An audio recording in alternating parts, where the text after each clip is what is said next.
etc., etc. C'est-à-dire que leur Dieu n'est pas le nôtre. Hein. Voilà, c'est le Dajjal, quoi. Hein, voilà. De ce qui me paraît effectivement la question centrale là-dedans, le mal, et plus précisément, parce que c'est pas le mal, c'est le diable. Puisque Jésus lui dit, Jésus parle de Satan, il dit que Satan est entré en lui. Qu'est-ce que Satan? Ce sont les apôtres qui disent ça. Qu'est-ce que Jésus ne le dit jamais. Bon, alors non, il dit l'un d'entre vous, l'un de vous est un démon. L'un de vous est un démon. Qu'est-ce que c'est que Satan?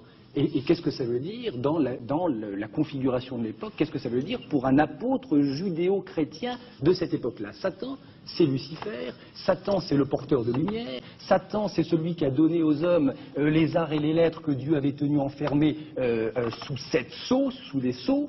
Et donc, Satan, c'est, d'une certaine manière, l'intelligence, c'est la clairvoyance, c'est la pénétration, c'est tout ça, Satan. Alors moi, j'ai tendance à penser que le fait que Judas soit Satan, ça veut dire que dans ce groupe, dans cette cohorte d'apôtres, Judas était celui qui, de manière immanquable, était le plus à même de deviner, de reconnaître ce que Jésus annonçait en ce moment et de reconnaître le Fils de Dieu en Jésus. J'ai tendance à penser que ce message, qu'aucun des 11 autres, grâce au diable, Bon, bien alors entendu. vous admettez l'existence du diable. Ah, jamais l'existence du diable. Et comment? Bien sûr, jamais l'existence du diable. Mais je dis que le diable, On n'aura quand même pas perdu notre soirée complètement. Il reconnaît l'existence du diable. Pourquoi c'est pour vous j'ai toujours important? Ah bon, ça me paraît essentiel. Pourquoi? Parce que c'est la face cachée de Dieu? Non, de Bernard-Henri. Ah bon? Oui.